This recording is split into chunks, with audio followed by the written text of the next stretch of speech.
Magandang umaga po sa ating lahat. Salamat po sa Panginoon na tayo muli ay nandito ngayon. Dahil lamang sa habag ng Panginoon na tulad na sinabi ni Pablo, I am what I am. By the grace of God and His grace not in vain. Kaya tayo po ngayon ay nandito dahil lamang sa biyaya at awa ng Panginoon. Salamat dahil tayo po muli ay nagkaroon ng fellowship sa ating Panginoon. Sa ating mga tagapakinig sa ibang bansa, kayo po ay binabati ko rin ng magandang umaga o magandang gabi dyan.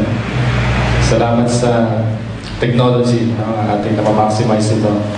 Katulad ng panahon ni Pablo, sinamantala niya yung pagsabog ng Roma at nagkaroon ng mga kalsada.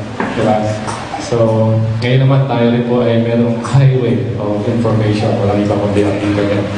Kaya, God bless din sa ating mga tagapakinig sa ibang bansa. Of course, una, ang ating tagapakinig ay ang ating Panginoon. So, mas lalo itong mag-motivate sa atin bilang messenger ng salita ng Panginoon ay talagang kailangan scrutinize na yung bawat detalye, yung bawat bibigkasin ng ating bibig sapagkat una sa lahat ng ating tagapakinig, walang iba kundi ang ating Panginoon. Tayo po ay natapos na sa serye ng WISE and I hope sa series natin ay na-apply po natin ito sa ating buhay, sa lahat ng aspeto, sa ating mga decision makings, sa ating trabaho, sa ating eskwelahan, at sa mga bagay na meron tayong pinagdidesisyonan. And this morning ay medyo may iba muna tayo. Of course, salita ng Diyos ay salita ng Diyos. And maghintay na lang ko kayo, may bago tayong series, this anniversary natin, 27th year, blessings and faithfulness sa atin ng Panginoon. Ngayon naman po ay tayo po muna ay dumako sa isang napakahalaga rin na topic na ang Panginoong Isus mismo ay namangha kung paano siya na-amaze. Now, alam niyo po noong 2007, ang ating bansa ay napabilang sa pang-apat na pinaka, ano kaya sa tingin niyo? Corrupt? Hindi. Normal na lang yan. Ang ating bansa ay narangguhan na pang-apat sa pinaka-delikado at peligrosong lugar para sa mga mamahayag. Naalala niyo po yung ampatunan? Yun po yung nagpataas na agad ng rank natin eh. Siguro from 33, bigla naging 4, no? Galing, tuwad ng gagad. Pangatlo po yung Iraq, pangalawa yung Colombia, at namumuna ang Russia. No? Ito po ay hindi magandang record sapagkat dahil tayo po ay malayang bansa at meron tayong malayang mamahayag pero delikado. No? So ang tanong dito ay bakit nagiging marahas ang lipunan sa mga mamahayag? Logically, dahil sila po'y maingay. Dahil meron silang nasasagasaang tao. Di ba? Meron silang mga bagay na nasabi na nakakasakit. Which is guilty naman yung mga oppressor. No? Ibig sabihin, gusto silang patahimikin. Marami silang nasasagasaan dahil ayaw nila hindi kumakan ng bibig. Ganon din po sa atin, ang pinaka-epicenter or dahilan kung bakit ang iglesia ay tinayo. Dahil tayo rin po mga kapatid ay para rin po tayong mga mamahayag. No? Na kung saan ang iglesia po ay tinayo upang maging tanglaw, maging asin, at liwanag ng mga kanyang napapaligiran. At ang atin pong binabahagi, walang iba kundi yung ebanghelyo o yung magandang balita. At sa totoo lang, sa mga nag-evangelize na rito, lahat tayo nito ay nakaranas ng rejection. Sapagkat hindi pwedeng lalapit ang isang tao sa Panginoon nang hindi na pag-uusapan, ilantad ang kasalanan. Napakahalaga na ma-realize mo kasi ang isang ebanghelyo, hindi po yan ebanghelyo kung hindi na pag-uusapan ang kasalanan. At dito marami ang ilag. Marami rito ang ayaw nito. Kasi ayaw nila ng mga bagay na nailalantad ang kanilang mga gawa, lalo na sa dilim.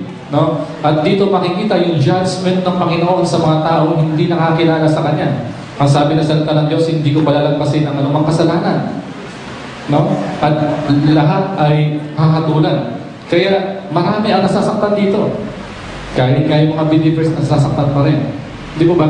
So dito pinapakita natin na ang sukatan ng isang matapang at matatag na iglesia ay nagbabahagi ng salita ng Diyos. At sabi nga natin, ito yung titawag natin, yung mission natin na i-disciple yung mga disciple at minsan sa buhay nila maging discipler din sila.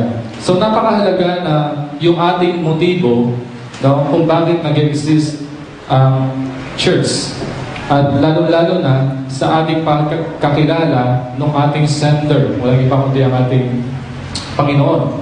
No? So, dito po sa ating pag-aaralan, sa Matthew chapter 8, verse 5 to 13, ay makikita po natin dito mga kapatid, no? Na ito po yung pagkatapos ng Sermon on the Mount, chapter 5 and chapter 7. At dito sa aklat ng Matthew ay bigyan ko kayo ng konting backdrop. Sa 4 gospel, ang Matthew po ang sabi natin sa 4 na sinulat, no? Matthew, Mark, Luke, and John. Ito po ay iba't ibang character ng Diyos and definition kung sino ang Panginoon, na magkaiba sila ng definition ng Panginoon, ng character ng Panginoon. Pero they work harmoniously at pinapakita rito yung mga karakter kung sino ang hari, sino ang Diyos na bumaba sa lupa, minsan nagkatawang tao at muli na buhay kung siya po'y namatay. Now, sa Matthew, pinapakita po rito yung the kingship o yung pagiging hari ng Diyos, which is kay Mark naman, pinapakita kay Mark si Jesus Christ as a servant. Napansin niyo, no? At kay Luke, si Jesus Christ naman ay pinakilala niya as the Son of Man. Kaya si Luke nagsimula kagad kay Adan. Kay John naman, pinakilala na si Jesus Christ as the Son of God. Kaya nagsimula siya sa, in the beginning was the Word, and the Word was with God. No? Sa Mark, pinakita rito na hindi, mapapansin niyo yung bakit hindi pinakita ni Mark yung genealogy ni Jesus Christ. Samantala sa Matthew, pinakita kagad from Abraham to King David. Ibig sabihin, pinakita rito ni Matthew na yung lineage ng tagapagligtas, yung Kristong bumaba sa lupa, ay lineage ng mga hari. At pinapakita rito, gustong i-picture, gustong ipakita ni Matthew na si Jesus Christ ay ang hari na matagal nang hinihintay ng mga Hudyo. Pero kay Mark naman, makikita natin na hindi niya kagad pinakita yung genealogy sapagkat irrelevant na i-describe mong genealogy as a servant. No? So, sapagkat merong idea ang mga Hudyo, kapag sinabi mong genealogy, mahagip kagad yung pinagmulan mo as a king. So, dito pinakita yung pagiging hari ng Panginoon, yung sovereign king ng Panginoon. At sa chapter 5 and chapter 7, pinakita ng Diyos kung sino yung kanyang mga followers. Dito sa chapter 8, kung i-overview natin, ipinapakita naman dito sino yung Diyos na sinusundan ng mga followers na ito. Ano ang kanyang layunin? Ano ang kanyang ipinakita? Ano ang kanyang karakter? Okay? So, basahin po natin ang ating text sa Matthew chapter 8, verse 5 to 13. Babasahin ko po, sundan nyo na lang. Sabi sa verse 5, at pagpasok niya sa Capernaum ay lumapit sa kanya ang isang centurion. Nasa kanya'y namanhik at nagsasabi, Panginoon, ang aking alila ay nararatay sa bahay, lumpo at lubhang nahihirapan. At sinabi niya sa kanya, panoorin ako, at siya'y aking pagagalingin. Verse 8, at sumagot ang centurion at sinabi, Panginoon, hindi ako karapat-dapat na ikaw ay pumasok sa ilalim ng aking bubungan. Datapwat sabihin mo lamang ang salita at gagaling ang aking alila. Sapagkat ako rin naman ay taong nasa ilalim ng kapamahalaan na may nasasakupan akong mga kawal At sinasabi ko rito, yumaon ka, at siya yumayaon, at sa isa, halika, at siya lumapit, at sa aking alipin, gawin mo ito, at kanyang ginagawa. At nang marinig ito ni Jesus, ay nagtaka siya, at sinabi sa nagsisisunod, katotohanan sinasabi ko sa inyo, na kahit sa Israel man, ay hindi ako nakasumpong ng ganito kalaking pananampalataya. At sinabi ko sa inyo na marami ang magsisipag galing sa silangan at sa kanluran at magsisumpong kasama ni Abraham, ni Isaac at ni Jacob sa kaharian ng langit. Datapwat ang mga anak ng kaharian ay pawang inatapon sa kadiliman sa labas diyan ng mga pagtangis at pagkangalit ng mga ngipin. At sinabi ni Jesus sa senturyon, humayo ka ng inyong lakad at ayon sa iyong pananampalataya ay gayon ang iyong mangyayari at gumaling ang kanyang alila sa oras din yaon. Mapagal po tayo sa pagbabasa. Karinig sa salita ng Diyos. Tayo po manalangin. Ama, salamat sa biyaya, pananampalataya, binigay niyo po sa amin. Iyamang sa aming sarili, Panginoon, hindi namin kayang lumapit, hindi namin kayang maniwala sa inyo.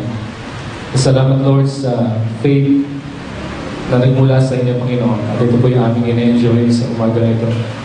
We ask, Lord, your Holy Spirit, open our hearts, our mind to work and hear your word, Panginoon. Let your word be here, Lord God.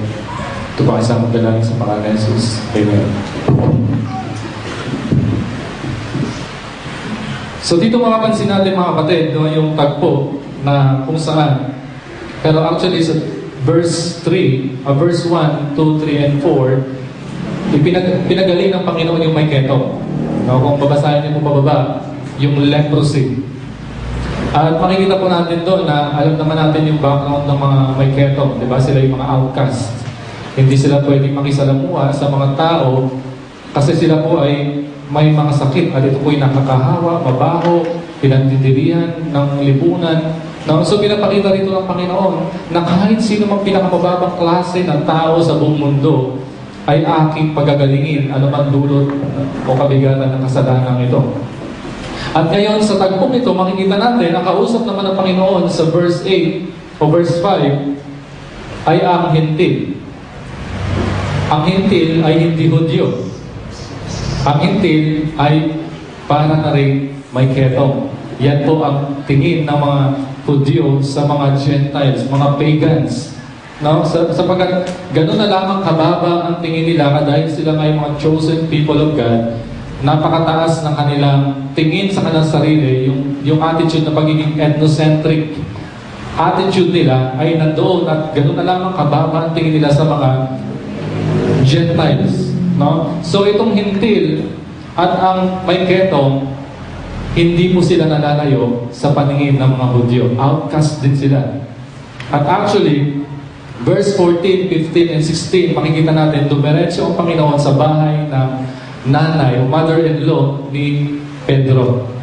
At pinagaling din ni Pedro ang kanyang nanay. At dito natin makita, kapag ang Diyos nagpagaling, totally gumagaling. No? Hindi yung kung ano-ano lamang na makikita natin ay ang mga pansamantalang pagaling lamang. Kundi pag pinagaling ng Panginoon, talagang totally healed. No? So dito makikita natin, kung atin pong pansinin, yung tatlong klase ng pagpapagaling ng Panginoon, meron tayong parallelism na mapapansin. Na ang Diyos, ang kanyang mercy at ang kanyang compassion ay walang nire-respetong klase ng tao. Kapag siya po'y nahabag, siya po ay nagkaroon ng awa, hindi po niya nire-respeto kung anong katayuan mo sa buhay. Ipinapakita rito na ang mga outcast, katulad ng mga may keto, pinakamababang uri ng tao sa buong mundo, ay kaniyang pinagaling. At ang mga Gentiles na despise din sa harapan ng mga Hudyo, isipin niyo mga Gentiles, galit na galit sila rito. No? At itong babae, alam naman natin ang mga babae noong panahon ng mga Hudyo, outcast din sila. Alam niyo po ba ang panalangin lagi ng mga lalaking Hudyo? Panginoon, salamat at hindi niyo ako nilikhang babae. Salamat at hindi niyo ako nilikhang alipin. Salamat at hindi niyo ako nilikhang hintil. Nilikha niyo akong lalaking Hudyo.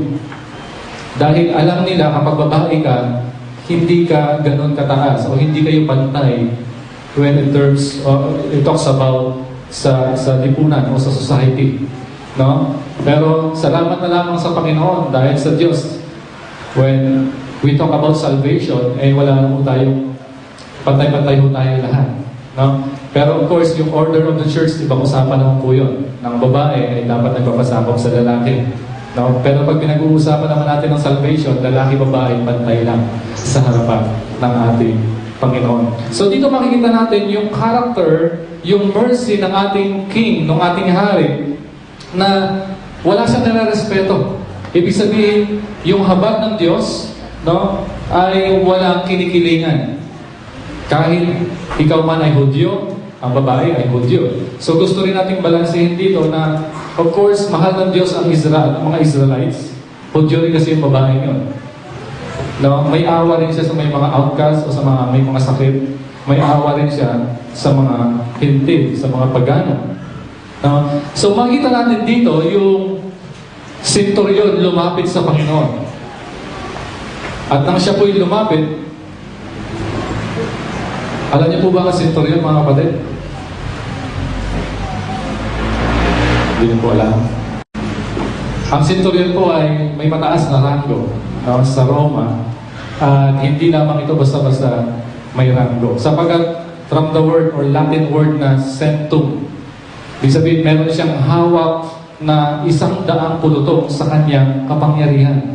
At hindi po basta-basta na po promote ang isang centurion sapagkat siya po ay dapat literate, may pinag-aralan, malakas, yung dexterity, yung agility, yung kaya magbuhat ng mabibigat na shield at mga taba. No? Ito po'y nasubok. No? Kaya hindi basta-basta itong lumapit na centurion sapagkat itong centurion na ito ay sabi nga natin, mataas ang kanyang pwesto sa lipunan sapagkat siya po ay may mataas at may malakas na pangangatawan. No? At kumbaga ito po'y hayok sa pakikipagdigma. Marami ng buhay ang dumaan sa kanyang kamay. At ang sabi nga natin dito, kung sino pa yung kinakatakutan, pinanindirihan, no? Alam niyo po mga Hudyo, kapag nakita nila may centurion na malapit, sila po yung umiiwas. Dahil una, ito po yung Gentiles. Pangalawa, ito po ay kalaban nila. No? Pero itong Gentiles na ito ay wala siyang pakialam kung ano sasabihin ng mga tao. Siya po'y lumapit sa Panginoon. At itong kinakatakutan ng mga Hudyo, pinandidirihan ng mga Hudyo, ito po'y gumawa ng pinakamagandang history when it comes to faith. Napasama ito sa mga heroes of faith. No? So, mapapansin natin na itong centurion na ito ay meron siyang authority. No? Meron siyang authority at kung saan ay siya po'y lumapit sa Panginoon, isinanggunin niya sa Panginoon na pagalingin ang kanyang alipin. So mapapansin po natin sa binasa natin, yung alipin, yung tinignan ko po sa NIV, sa English, yung kanyang servant, yung Greek word po nito ay pais.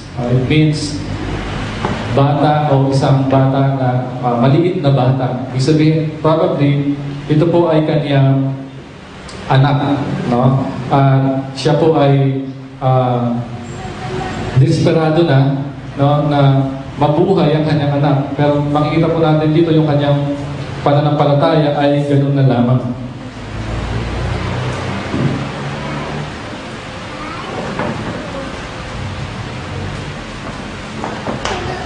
So makita po natin yung centurion ay grabe yung kanyang faith na ipinakita sa Panginoon.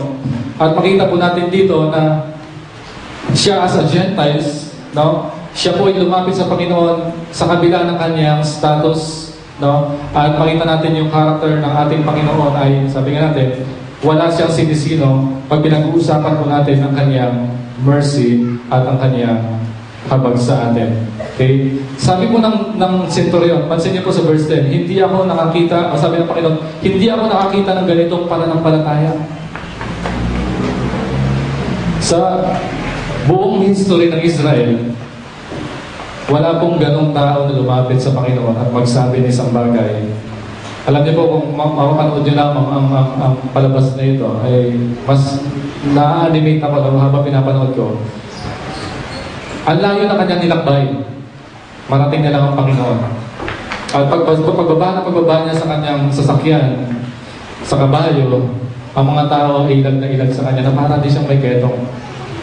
Pero nung lumapit siya sa Panginoon, siya po ay lumuhod, nagpakumbaba. Tapos sabi niya, ang aking anak ay nag-aagaw buhay, meron siya sakit.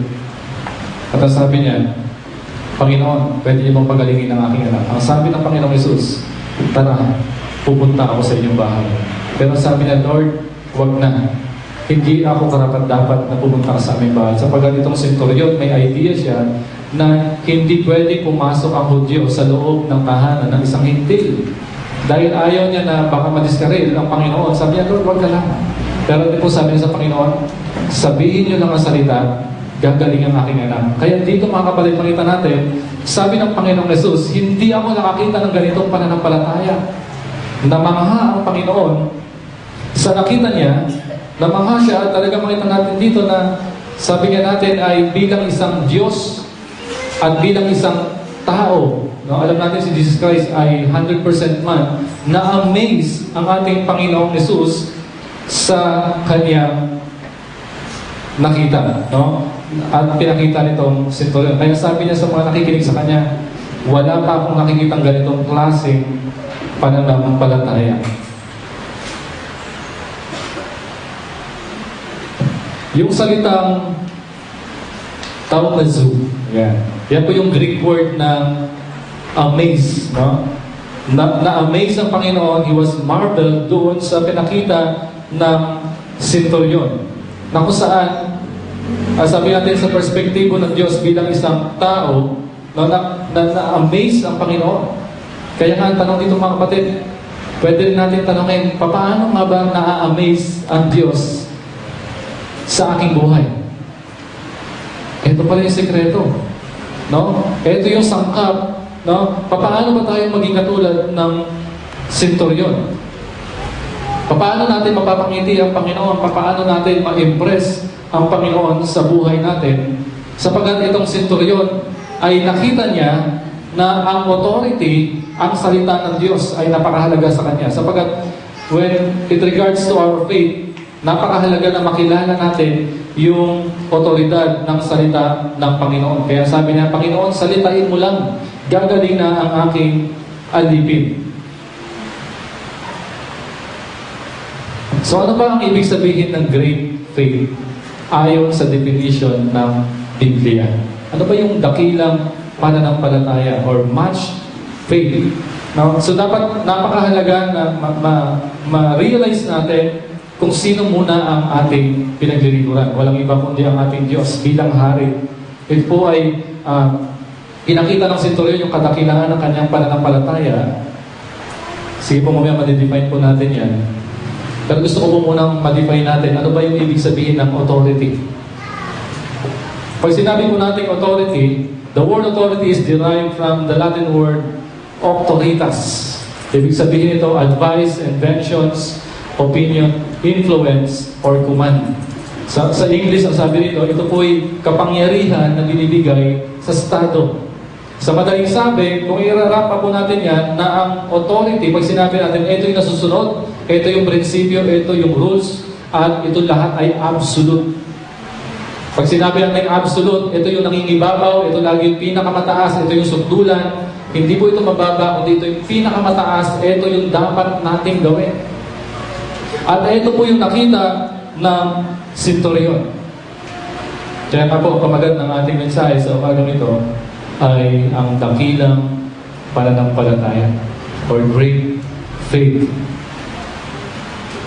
At kung paano tayo maka-acquire o paano natin ito magawa sa buhay natin, paano natin ito simulan, ay atin pong tunghayan yung pananampalataya na pinakita ng centurion. Kung kinikilala natin si Kristo bilang ating Diyos at tagapagligtas, dapat kilalanin din natin ang kanyang authority, ang kanyang salita. At diyan natin makikita ang ating pananampalataya. Sapagkat napakahalaga po mga kapatid, no, na ngayon sa panahon natin, napababaw na masyado ang ibig sabihin ng pananampalataya. Tayo po ay merong pananampalataya. Lumabas po kayo dyan, meron din silang pananampalataya. Magtanong kayo sa mga tao sa labas. Tanongin niyo po ang kapitbahay niyo, meron din pananampalataya yan. Yung mga tumataya sa loto, mas mataas pa nga ang kanilang pananampalataya. And they were hopeful sa sana yung mga numbers na inalagaan kung matagal na panahon na, sana lumabas. Dahil meron silang pananampalataya. Alam niyo ba, kahit ang mga demonyo, meron din pananampalataya. No? Ang sabi sa James 2:19, ikaw ay sumasampalataya ng Diyos ay isa. Mabuti ang iyong ginagawa. Ang mga demonyo man, meron din silang faith. At nakakalungkot pang isipin, minsan, medyo malakas pa ang faith ng mga ito. Ang problema nga lang, dahil sila po ay wala ng tagapagligtas, dahil ang Diyos ay yung kanya favor, ay ibinalig niya sa atin. Kaya ganoon na lamang katindi ang galit ng mga demonyo. Dahil walang Kristo na mabubuwaba para sa kanila. No? Walang Kristo na nagkatawang anghel para sa kanila. Kaya, although meron silang pananampalataya, tayo, meron din tayong pananampalataya, pero tingnan niyo po, sila ay nanginginig pa. Di ba? So ano po gusto natin dito makita mga kapatid?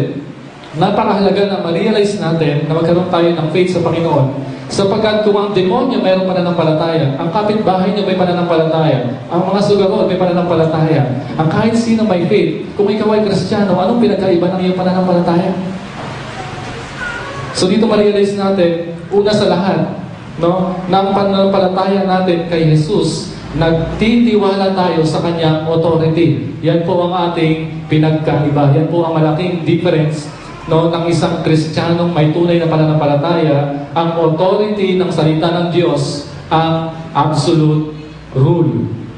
Ang pinakamataas na uri ng prinsipyo sa buhay natin, walang iba kundi ang pananampalataya na nagtitiwala tayo sa salita ng Diyos. Kaya ito yung dinakila ng Panginoon. Kaya meron po tayong dalawang puntos. No? Una, the authority of the Word. At pangalawa, yung pagtitiwala natin sa salita ng Diyos. The authority of the Word, sabi na sa verse 9, ako man ay taong nasa ilalim ng kapamahalan. Pansinin niyo mga kapatid. Ang sabi ng senturyon sa Panginoon, Lord, huwag na kayong pumunta sa bahay. Delikado. Kasi awkward na isang Hudyo ay pumasok sa loob ng tahanan ng isang Hentil. Baka mapahama ka pa. Pero sabi niya, tingnan niyo mga kapatid, ako man ay taong nasa ilalim ng kapamahalaan sapagkat itong senturyon, alam niya ang ibig sabihin ng salitang authority. No? Alam niya ang ibig sabihin ng salitang authority. Ibig sabihin, alam niya kung paano kumikilos ang authority sapagkat nasa ilalim siya ng authority ng Roma. At anumang bagay na inutos ng Roma, kanyang sinusunod. At ang sabi niya, Panginoon, meron din ako mga followers.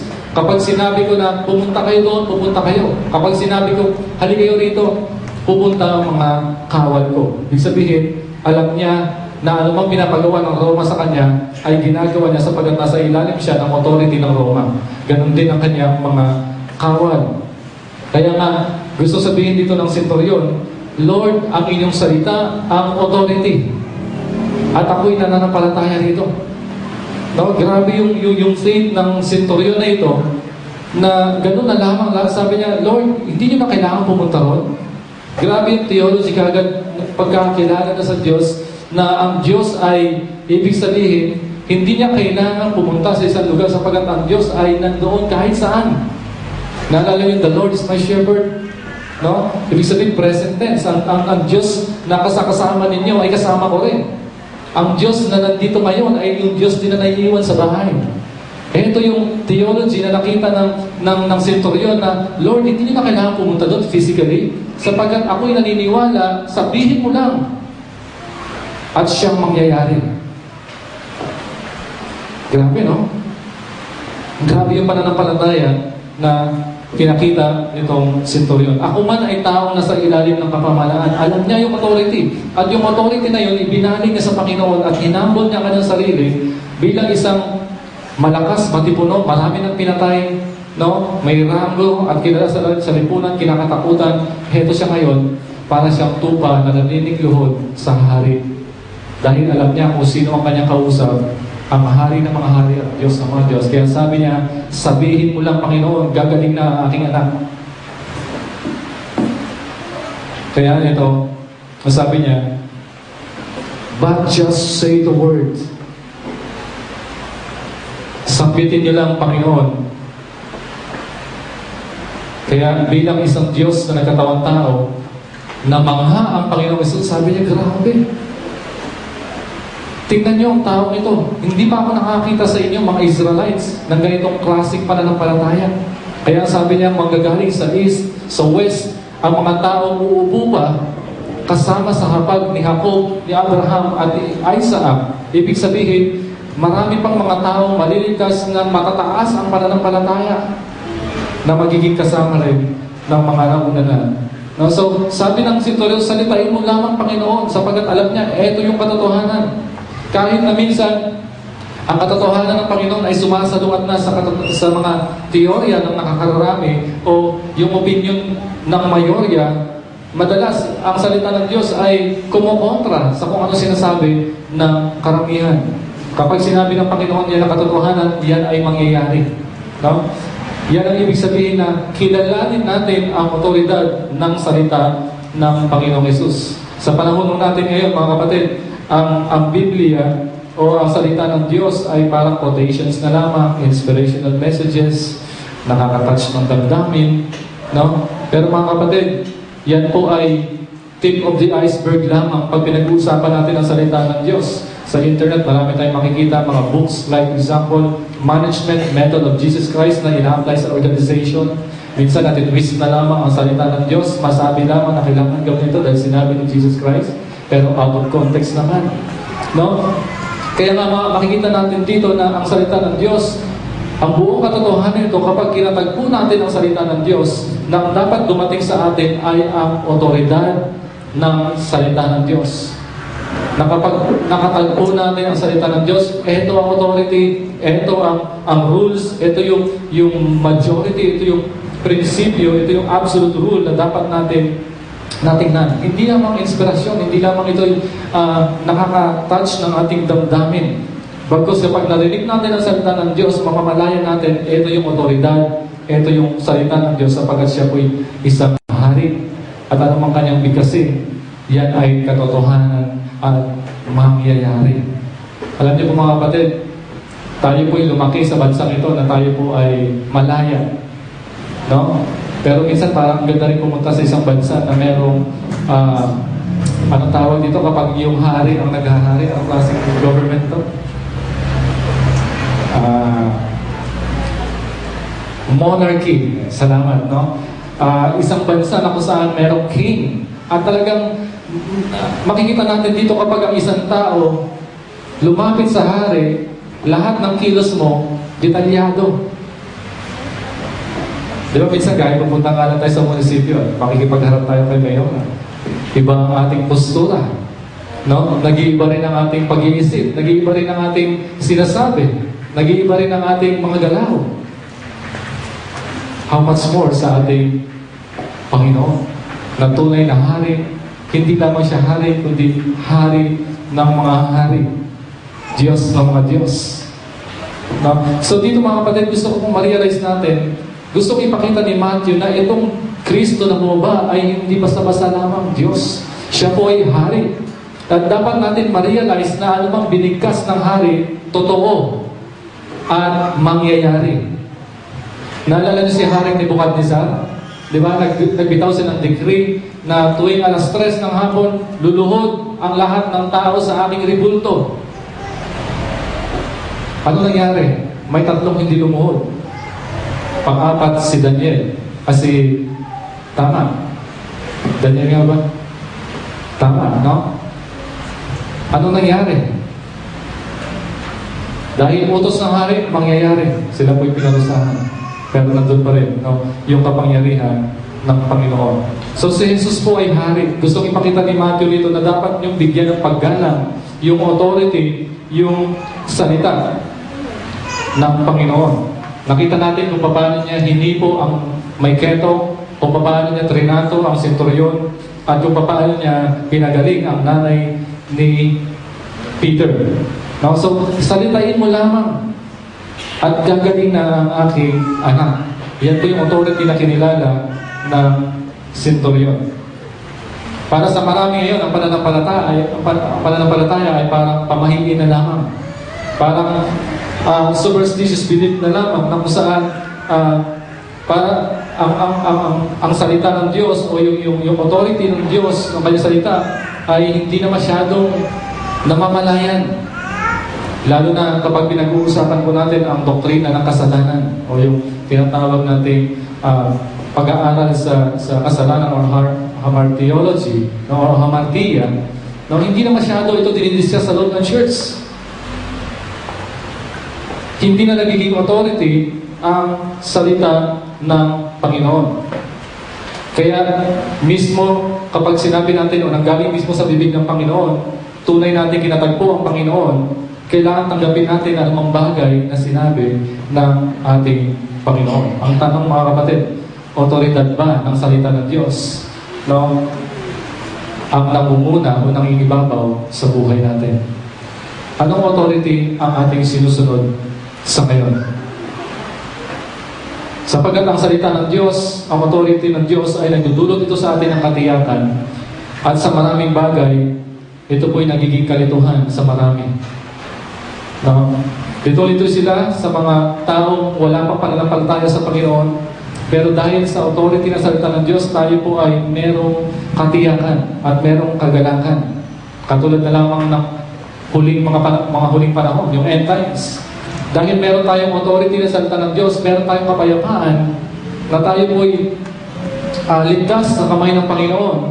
Meron tayong peace of mind dahil alam natin na ang authority na pinangahawakan natin ay hindi yung mga sinasabi ng dyaryo o ng anumang bagay na sinasabi ng media, kundi mismo ang salita ng Diyos ang nagbibigay sa atin ng kagalakan.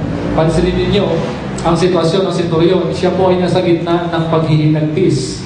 Nasa gitna siya ng suffering. At dahil siya po ay nalulungkot, ang kanyang anak ay naghihingalo, ang naging authority niya, ang salita ng Diyos.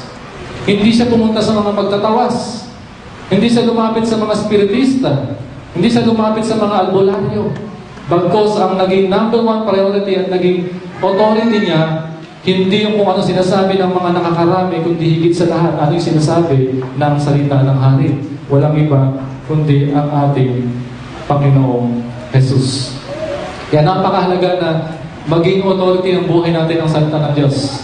Ang sabi niya, heaven and earth will pass away, but my word, my authority will still remain. Kaya saan pa tayo mga kapatid? Panghawakan na natin ang authority na salita ng Diyos bilang hari. Kaya ang kanyang paghahari ay kilalanin natin at mararanasan natin ito sa pamamagitan ng kanyang salita. Ang tanong, tayo ba'y tagasunod ng salita ng hari? Sapagat ang sabi sa John 8, but just say the word and my servant will be healed. Say the word and my servant. Grabe yung faith ng centurion na ito, no? Panginoon, sabihin niyo lang. Gagaling at gagaling ang aking anak. Kaya napakahalaga mga kapatid ng mga bagay na tayo po ay mayroong pananampalataya sa Panginoon. Nang salita niya maging authority natin. Nasabi pa niya sa John 31, if you abide in my word, you are my true disciples. Kung ipaparaphrase natin ito, kung ang aking salita, ang iyong authority, then tunay nga na ikaw ay tagasunod ko. Sapagkat ang pagiging alagad natin, ang sukatan nito ay ang pagtugon sa salita ng Panginoon. Kaya ito po'y malaking hamon sa atin sapagkat sa ating lipunan sa ngayon, marami po tayong mga authorities. Although may mga authorities tayo na legitimate, katulad na lamang ng pamahalaan. Diba? Yung gobyerno natin, yan po yung legitimate authority. Dapat din natin igalang.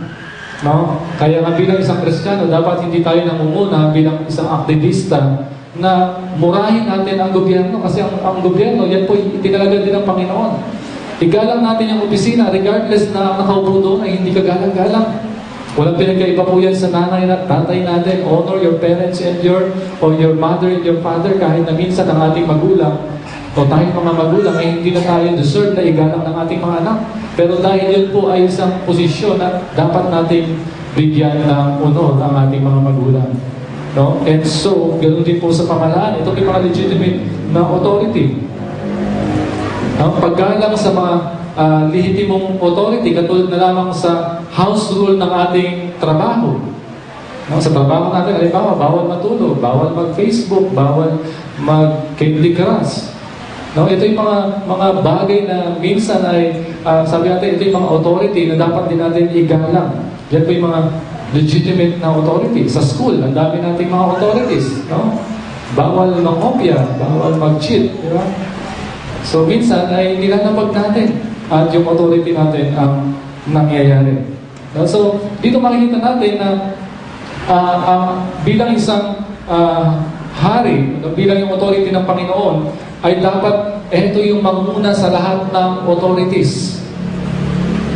Dapat ito yung nangingibabaw yung authority ng ating Panginoon. Sapagkat katulad nga po na sinabi natin kanina sa ating introduction, para rin tayong mga media man na kung saan nahaharap tayo sa peligro.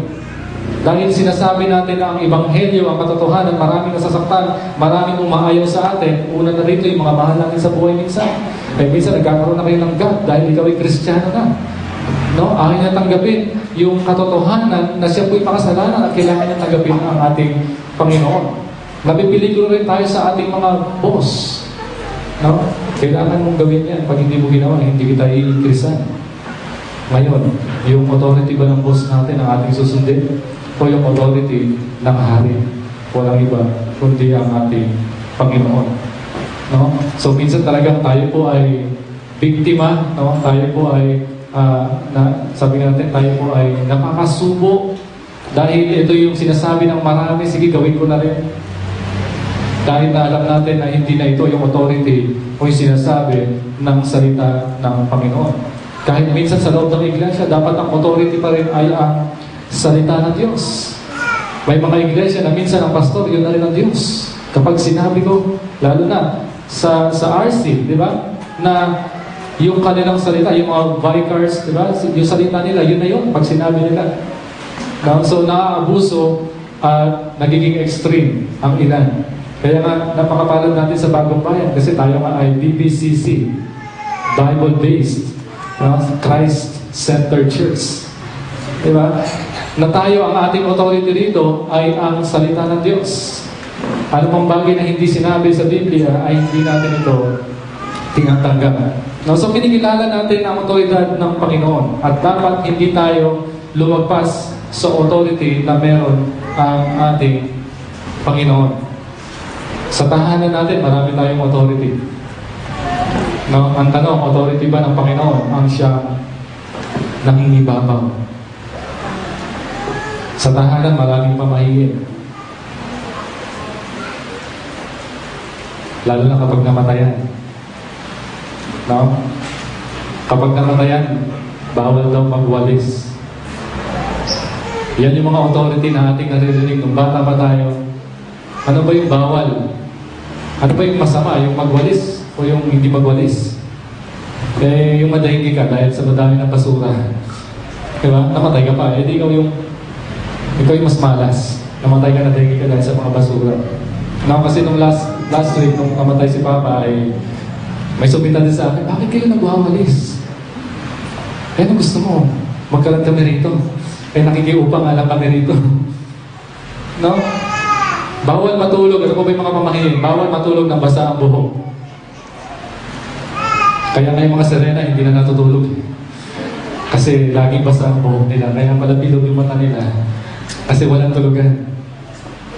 Lalo na yung mga syokoy. Hindi rin sila natutulog kasi laki ng mata nila dahil basa yung buhok nila. Mahilig din sila sa authority ng mga pamahiin. No? Bawal daw magpa-picture ng tatlo. Mamamatay yung sa gitna. Dahil ayaw mo sa gitna, kakagilid mo, nahulog ka sa bangin, ikaw pa yung namatay. Ang halas mo naman.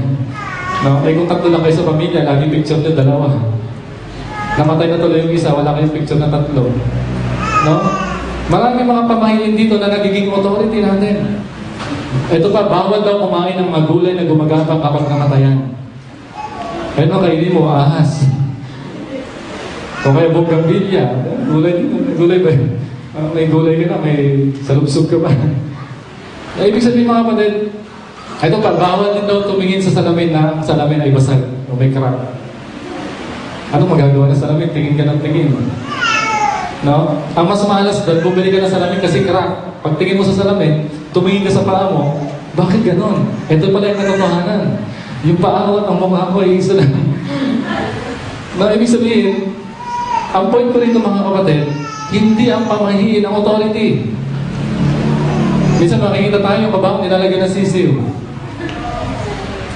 Para daw mapabilis ang justisya kung namatay. Bakit yung sisiw ba yung detective? Di ba makikita natin ito mga kapatid, no? Ito yung isang pamahiin, sabi-sabi. At alam niyo po mga kapatid, ito yung pang-balance dyan eh. Ito yung pang-hold up sa atin, wala namang mawawala. Di ba madalas natin sinasabi yan, narinig natin, sige na, gawin mo, wala namang mawawala sa'yo eh. Sa totoo lang mga kapatid, the moment na sumangguni tayo rito, may nawala na sa atin. Ano yun? Yung authority ng Panginoong Jesus. Na dapat ang authority ng Panginoon ang ating unang sundin. At hindi yung mga sabi-sabi na sapagkat ang pamahiin, yan po ay sabi-sabi lamang. Pero ang salita ng Diyos ay may basihan, may katotohanan. Pero yung mga pamahiin, yung mga superstitious belief na yan, ay galing lamang yan sa mga haka-haka at walang katotohanan. No? Kaya nga sabi ni Titus, huwag kayong makinig sa mga katahan ng mga Hudyo at sa mga utos ng mga tao na nagsisisinsay sa katotohanan. Kung sa panahon natin, kung ipaparaphrase yan, huwag kayong maniwala sa page 12 ng mga newspaper. Ano yun? Horoscope. No? Kasi binibili ka ng newspaper. Eh. Hindi ka agad yung main front page ang titignan eh. Page 12 agad. Ano ba yung sinasabi ngayon ng horoscope? Makakakita ka ng lalaki. Maswerteng kulay, brown. Ang daming mga pamahiin, di ba?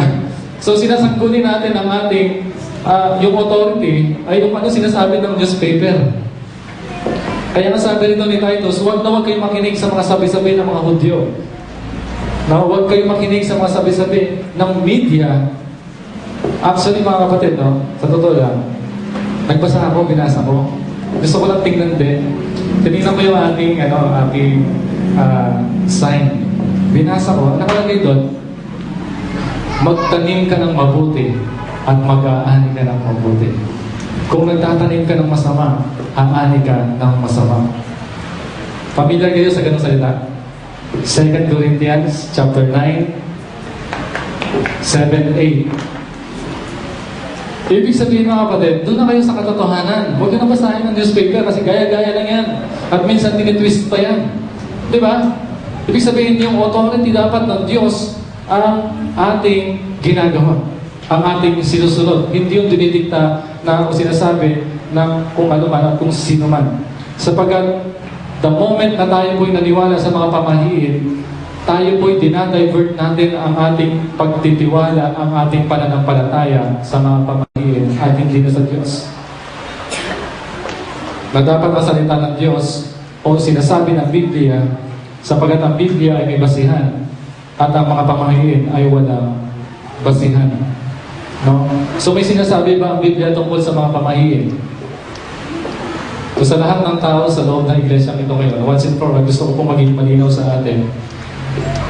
Ang sabi po ng Biblia, huwag ka makasusumpong sa inyong sinumang nagpaparaan sa apoy ng kanyang anak na lalaki o babae, o nanguhula o nagpamasid ng mga pamahiin, o sa mga inkantador, o manggagaway, o inkantador ng mga ahas, o nakipagsanggunian sa mga masasamang spirito, o mahike o mahiko, o sumasangguni sa mga patay, yung mga espiritista. Sapagkat sino mang gumagawa ng mga bagay na ito ay daw karumal-dumal sa Panginoon. At dahil sa mga karumal-dumal na ito ay pinapalaya sila ng Panginoon mong Diyos sa harap mong ito. So, ibig sabihin mga kapatid, na ang pamahiin pala ay karumal-dumal sa harapan ng ating Panginoon. Kung tayo po'y lumaki sa isang pamilya na puno ng superstitious belief, I hope ito po yung panahon ng kailangan natin mag-contemplate, isipin natin, oo nga, ito'y sabi lang ng aking lola. At yung lola natin, sinabihan din ang kanilang lola. At hindi natin alam kung saan nanggaling yung mga katagang yan. Pero itong sinasabi mismo ng Biblia, kinamumuhian ng Diyos ang mga sumasangguni sa anumang pamahiin. Naalala ko si Hannah Rose, 2 buwan, di pumasok mag-isa yan, sinasamahan namin. Isang araw kinausap kami ng isang magulang na kaklase niya, bakit hindi niyo ibatawa sa akin ng anak? Kasi siguro na bakit may patok na ba si Hannah Rose?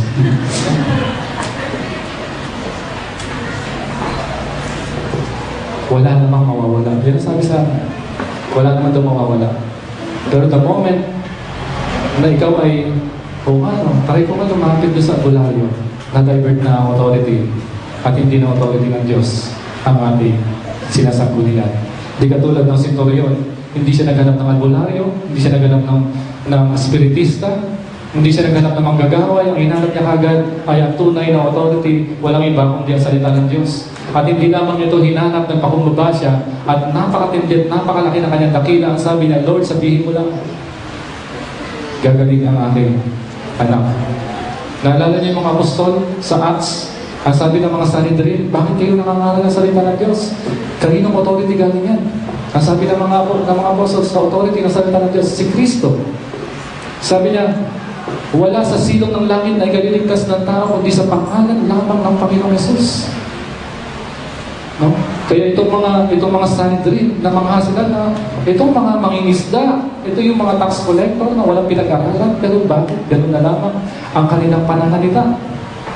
Dahil alam nila, kilala nila kung sino at anong klaseng authority ang kanilang pinahahawakan. Walang iba kundi authority ng Diyos at hari ng mga hari. Ganun na lamang kalakas ang kanilang pananampalataya. No? So dito makikita natin mga kapatid, kung panghahawakan natin bilang authority ang salita ng Diyos, nakakasumpong ito sa atin ng kaaliwan. Sapagkat nung nakausap na ng Centurion ng Panginoon, sabi niya, magaling na ang iyong anak dahil sa iyong pananampalataya. Alam niyo yung dulot nun? Nung sinabihan ka na yung anak mo, alam niyo mga kapatid, mawalan ka lang ng anak. Anong pakiramdam ninyo kapag namatayan kayo ng inyong anak, mga kapatid? Iyon ang naramdaman ng Centurion nung siya po'y papalapit sa Panginoon. Yun ang kanyang pakiramdam, Lord. Desperado na ako sa aking pananampalataya, sa aking paglapit sa inyo. Wala akong pakialam kung meron akong masasagasaan. Wala akong pakialam sa mga taong titingin sa akin dahil alam ko ang tingin sa akin mga Hudyo kasing baba at walang pinagkaiba sa mga ketong. Pero ako'y lalapit. Pero Lord, wag ka na pumunta sa bahay. Sabihin mo lang, just say the word at gagaling ang aking anak. Grabe ang pananampalataya ito. So pinakita rito ng Centurion na maging kapag ang salita ng Diyos ang authority sa buhay natin, nagbibigay dito sa atin ng peace, ng joy. Di ba? Kaya kung ang authority natin mga kapatid, kung ano-ano lang sinasabi ng sanlibutan, laging kulang, laging bitin. Pero kapag ang salita ng Diyos ay sinalita niya na at ito yung naging authority natin, tiyak magbibigay ito sa atin ng kagalingan na katulad naranasan ng may keto, ng hintil at naranasan ang kagalingan ng nanay o stepmother ni mother-in-law ni Pedro. No? Kaya nga sabi ng Panginoon, grabe ang Panginoon, no? Sabi niya, mamamatay na yung anak? Sige, pupunta ako sa bahay mo.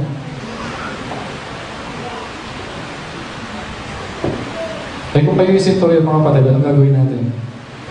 Baka sabihin natin, sige Lord, itatayo ko pa kayo ng dambana kapag pagdating nyo doon sa pintuan namin. Dahil kayo ay magaling at napapagaling nyo ang mga bagay o mga tao na may sakit. Pero grabe yung pananampalataya ng Centurion na sabi niya, salitain mo lang.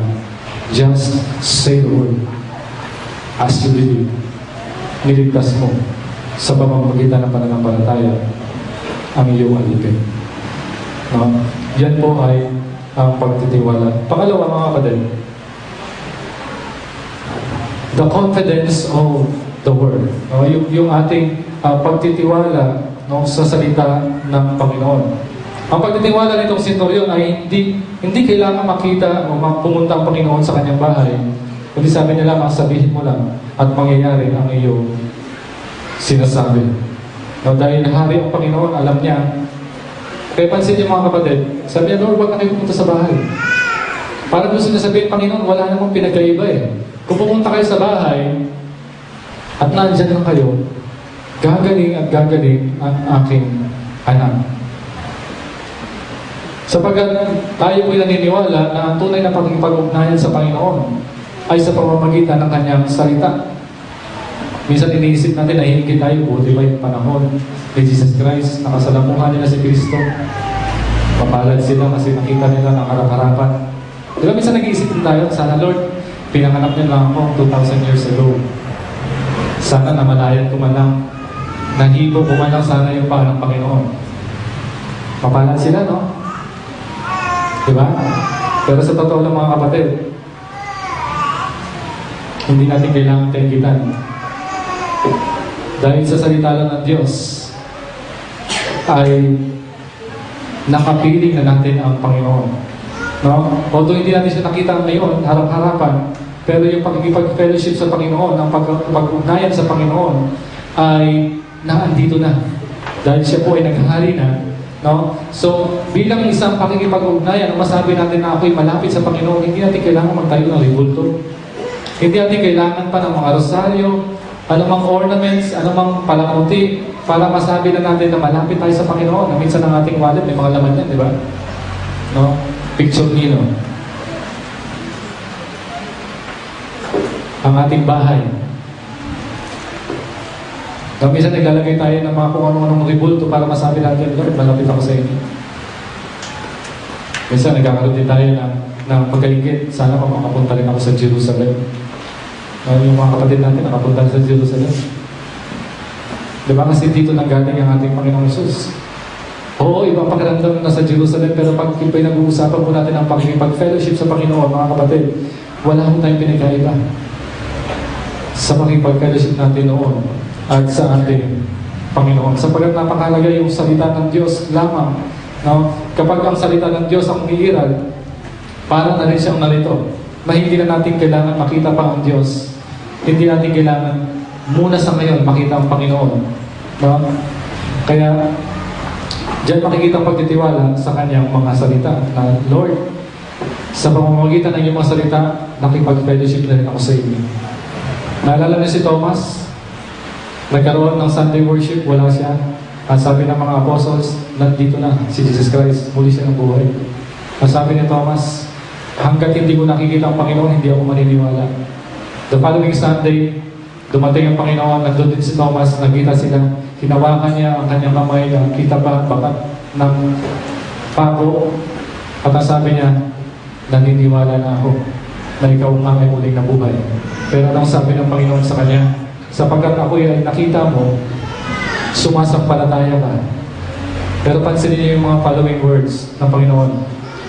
Mapalad ang hindi nakakakita, gayon may sumasampalataya. Nakita niyo na ba si Kristo? Personal? Face to face? Harap-harapan? Hindi pa. Sino ngayon ang mas mapalad? Katulad ng sinabi ng Panginoon, mas mapalad ang naniwala and yet hindi nakakita sa Panginoon at tayo. Kaya mga kapatid, gusto ko pong ma-realize natin, no, na yung background ng centurion, sabi niya, Lord, hindi mo na kailangan pupunta ron. Dahil naniniwala na ako, gagaling yung aking alipin. Diba? Hindi na rin natin kailangan pumunta ng Jerusalem, mga kapatid. Pero kung may pagkakataon, why not? Pero kapag pinag-uusapan po natin yung fellowship sa Panginoon, hindi nababago yung fellowship ng mga naunang tao sa panahon natin ngayon. Dahil alam natin na kapag ang authority ng Diyos ang ating pinangahawakan, the same fellowship ang ating nararanasan sa ating Panginoon. At sa totoo lang, kung ito po ay i-connect natin sa ating series, mas wise, di ba? Na tayo po ay nananampalataya sa Diyos and yet hindi natin siya nakikita. No? Na ang salita ng Diyos ay pinanampalatayahan natin. Kaya sabi ng Panginoon, mas mapalad yun. No? Mas mapalad yun yung mga taong naniniwala sa akin, sumasampalataya sa akin, and yet hindi ako nakikita. Ibig sabihin, hindi tayo inferior doon sa mga bagong tipan. Yung mga nakakita sa Panginoon, sapagat salitain lamang ng Diyos ang maging authority natin, ay nagkaroon na rin tayo ng parehong fellowship sa ating Panginoon. Sa totoo lang, mas mapalad tayo dahil kompleto na ang salita ng Diyos. Hindi lamang kompleto, convenient pa. Nandyan lang sa inyong cellphone. No? Kaya nga mas mapalad tayo. Kaya nga mga kapatid, ang measurement ng ating pagtitiwala sa Panginoon ay sa salita lamang ng Diyos. I-reserve na lang muna natin ang pakikipagharap natin sa ating Panginoon at sa araw, haharap din naman tayo sa Kanya. No? So, nakakalungkot mga kapatid na sa mga simbahan ngayon, ang iglesia ay, ang salita ng Diyos ay parang tinatakpan na lamang, isinasantabi na lamang. No? Na kung saan, ang pamangaral na salita ng Diyos ay pinapalitan na nila, pampasaya na lang. Kung ano yung nakakakiliti sa kanila, pinipili na lamang nila yung words na sasabihin na pwedeng mag-elevate ng kanilang emotions, masaya sila. No? Meron ako kong kakilala na pastor. At talagang tinitingnan ko kanya mga message ay napansin ko parang puro prosperity gospel. Hindi ko sinasabi masama ang prosperity, pero kung puro prosperity na lamang, material na bagay na nag-uusapan, nagiging extreme tayo. Dahil kung titignan natin yung mga tao na ginamit ng Panginoon, lahat dumaan sa sufferings. Si Pablo, higit sa lahat, ang matinding modelo natin, walang iba kundi si Kristo. Diba? Ang Diyos ba, si Jesus Christ, nabuhay ng may sasakyan. Kung gugustuhin ng Panginoon, nung araw ng mga kamelyo, pwede siya magkaroon ng sasakyan na Ford. Diba? O kaya, gugustuhin niya, magkaroon kagad siya ng aeroplano. Pero nakita natin na maging ang buhay at lifestyle ng Panginoon ay hindi ganoon. Dahil ang lahat ng kanyang pagpaparito sa lupa, lahat ng anggulo ng kanyang kilos ay modelo. Kaya dapat nating sundin kung paano kumikilos at namumuhay ang Diyos. Pero ngayon sa mga salita ng Diyos sa simbahan, iba na, puro na lamang prosperity. Puro na lamang kung ano yung nakakiliti sa aking emotion. Nawawala na, hindi na naging authority ang salita ng Diyos. Kaya pag uwi na sa bahay, I'm so blessed. Pero hindi nila dala-dala ang salita ng Diyos.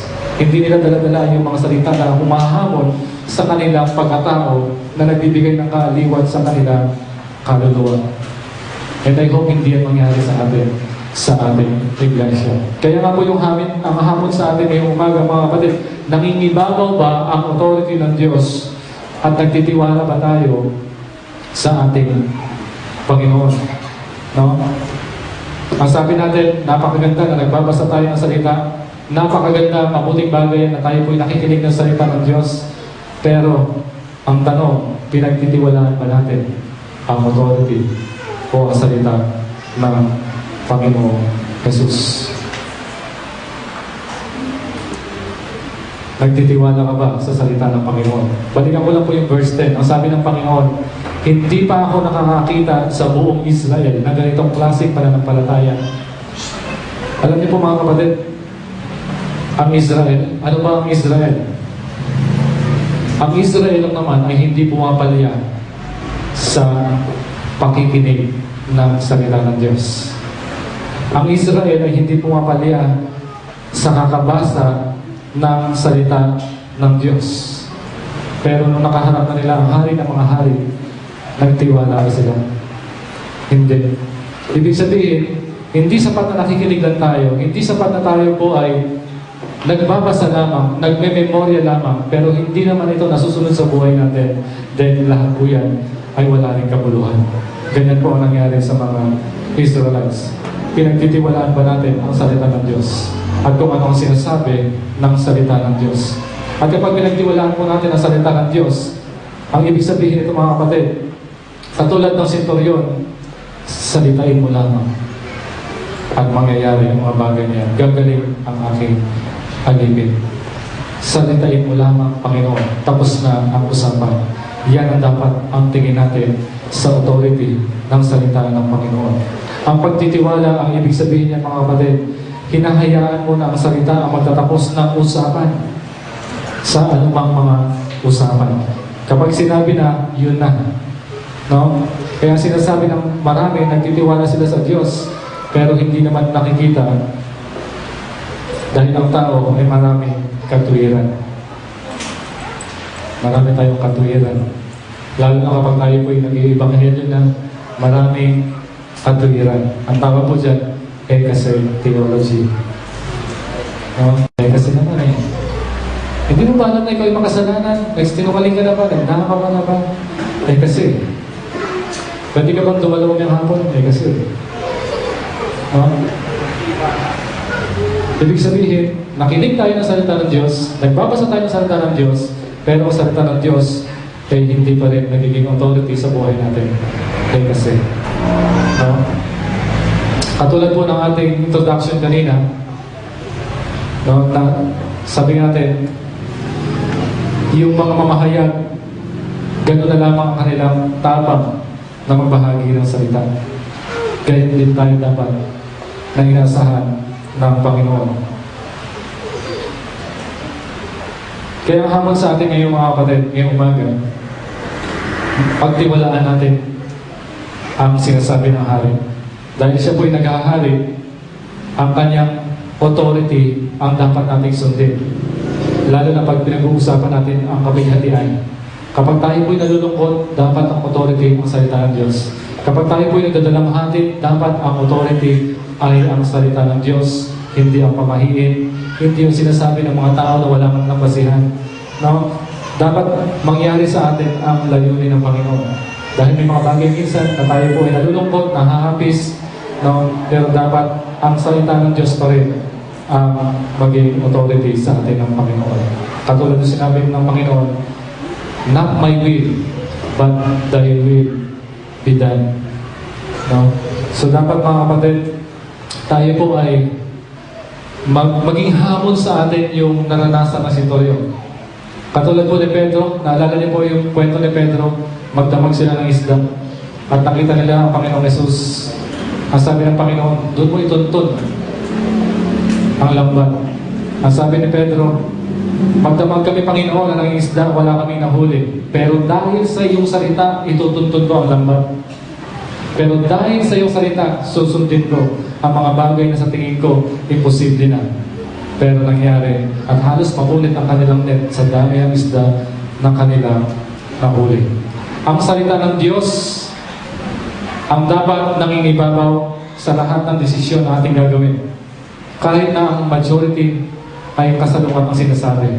Kahit ano ang sinasabi ng mga eksperto, dapat higit sa lahat, ang salita ng Diyos pa rin ang magbibigay at magdidikta sa lahat ng desisyon ng ating gagawin. At patuloy natin gawin ang mga bagay nito mga kapatid, sapagat dito mismo ang Panginoon namamangha.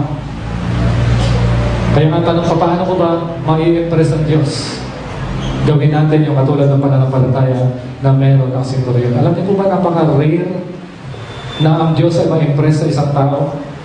Dalawang bagay na naman nabanggit niya. No? Siya po ay namangha sa mga taga-Nazaret. At ito, namangha siya sa isang kinakatakutan, despise, hinted, and yet napasama sa mga heroes of faith. Na ang authority ng Diyos na bibigay sa atin ng kagalakan sa gitna ng kabigatan at palaguin natin ang pananampalatayang ito. May nagsabi, by the way, sabi sa verse 10, katotohanan sinasabi ko sa inyo na kahit sa Israel man, hindi ako makakasumpong ng ganitong pananampalataya. Na yun po yung pananampalataya na challenge din tayo sa mga Israel. Sabi rito, little faith might bring your soul to heaven, but growing faith will bring heaven to your soul. Napakaganda, sabi ni Charles Spurgeon, little faith might bring your soul to heaven, but growing faith will bring heaven to your soul. Ang tanong mga kapatid, naranasan ba ninyo ang pananampalataya niya na binigay sa atin ng ating Panginoon? Bilang pagtatapos po mga kapatid, gusto ko pong balansehin na etong tagpong ito, hindi po ito ay universal promise sa lahat ng mananampalataya. As you believe. Sapagkat lahat po tayo ay may mga kanya-kanyang pananampalatayang level. No? Depende sa bawat level ng ating pananampalataya as you believe at ayon lamang sa sovereignty ng Panginoon siya ay magre-respond sa ating pananampalataya. As you believe, and your servant was healed. Dahil sa ating pananampalataya. So gusto ko pong balansihin natin na ang pangyayari, yung tagpong ito, inalaw ng Diyos na mangyari para ma-realize natin yung dakilang pananampalataya. But hindi po ito applied sa lahat ng ito po yung universal promise ng Diyos na kapag ako'y naniniwala ay mangyayari. Dahil hindi lahat ng ating paniniwala ay hindi ayon sa kalooban ng Diyos. Lagi pa rin ang pangbalansin nito ay, Thy will be done. Not my faith, not my will, but your will. Pero kapag alam natin na ito'y kalooban ng Panginoon, then it shall be given unto us. Katulad na lamang sa Matthew chapter 29, 9:29, then touch their eyes, saying, according to your faith, be it done unto you. Dahil sa sukat ng kanyang pananampalataya, nangyari ang mga bagay na ito. Pero gusto ko rin po makita natin si Pablo, mga kapatid, na nalangin din sa Panginoon. 2 Corinthians chapter 12, verse 7 to 9. Tingnan niyo po, at nang ako'y huwag magpalalo ng labis dahil sa kadakilaan ng mga pahayag, ay binigyan ako ng isang tinik na sa laman, ng isang sugod ni Satanas, upang ako'y pangpalin nang ako'y huwag magpalalo ng labis. Tingnan niyo po sa verse 8, ang sabi niya, tungkol dito ay 3 times akong nanalangin sa Panginoon upang ilayo ito sa akin. Pansin niyo mga kapatid, merong prayer request si Paul dahil meron siyang nararamdaman. Meron siyang sakit na nararamdaman. At ito ang kanyang panalangin, ito ang kanyang request. 3 times na nanalangin, Lord, pwede bang alisin niyo sa akin ito? Pero tingnan niyo po ang sabi ng Panginoon kay Pablo, at siya nagsabi sa akin, tingnan niyo po sagot ng Panginoon, ang aking biyaya ay sapat na sa iyo, sapagkat ang aking kapangyarihan ay nagiging sakdal sa kahinaan, kaya't pagdos akong magpupuri na may malaking galak sa aking kahinaan upang manahanawa sa akin ang kapangyarihan ni Kristo. Kapatid, napakagandang pagbulay-bulayan. Meron ka bang prayer request na hanggang ngayon hindi tinutupad ng Panginoon? Meron ka matagal ng pinapanalangin na hanggang ngayon ay hindi maibigay sa iyo ng Diyos? Meron kang karamdaman na hindi pa natatanggal ng Diyos sa ngayon? Ang sabi ni Pablo, Lord, bakit hindi kayo sumasagot sa aking panalangin? Ang sagot na ng Panginoon, sapat na yung biyaya na tanggap mo sa akin. Gusto rin sabihin sa atin ngayon ng Panginoon, sapat na, kahit hindi ko kayo sinasagot ng inyong mga panalangin, sapat na yung grace na tinanggap niyo sa akin, sapat na yung salvation na meron kayo, dahil yan ay higit sa ano pa mang prayer request na inyong hinihingi sa Panginoon. Dahil matagal nyo na hinihingi yan, pero hindi mo yan kaya ikumpara sa biyaya na natanggap nyo sa akin. Gusto sabihin dito ng Panginoon, mga kapatid, hindi ibig sabihin na meron akong faith ay mangyayari na kaagad. Be it unto me according to your faith at according sa will ng Panginoon higit sa lahat. Ibig sabihin, may mga request tayo, meron tayong paniniwala na maaaring katulad ng senturyon, pero hindi tutugunin ng Panginoon. Bakit? Sapat na ang biyaya ng Panginoon. Ibig sabihin mga kapatid, ma-realize natin na laging ang authority ng Diyos pa rin ang maghari sa buhay natin, regardless kung siya ay tumutugon o hindi tumutugon sa ating mga panalangin, anumang klaseng panalangin yan, kalakasang physical, spiritual, emotional, sa lahat ng aspeto ng buhay natin. Lagi ang authority ng Diyos ang maging absolute sa buhay natin, regardless kung siya man ay tutugon o hindi. Katulad ni Pablo, Lord, hindi mo ako tinugon. Sa kabila ng lahat ng aking ginawa, pero sabi niya, dahil sa aking kahinaan, lumalakas naman ang inyong mga salita. Sapat na ang biyaya ng Panginoon. Katulad nito mga kapatid, ang senturyon, nagpapaalala lamang ito sa atin na ang Diyos ay hindi tumitingin sa katulad ng pagtingin ng tao sa panlabas, kundi tumitingin siya, walang iba, kundi sa ating puso. And lastly, sabi ni John Piper kay Billy Graham, God will not reward the fruitfulness. He will reward faithfulness. The centurion ay punong-puno ng pananampalataya. Full of faith. Ito po ang challenge sa atin din ngayong umaga mga kapatid. Nawa, kung meron kang maliit na pananampalataya, palaguin natin yan sa biyaya ng Panginoon. At sa bawat hakbang, sa bawat paglapit natin ng pananampalatayang ito sa salita ng Diyos, nagbibigay sa atin ng kaaliwan, kagalakan, kapayapaan, higit sa lahat, nagbibigay po sa atin ng kaliwanagan sa lahat ng desisyon na ating gagawin. Tayo po yung manalangin.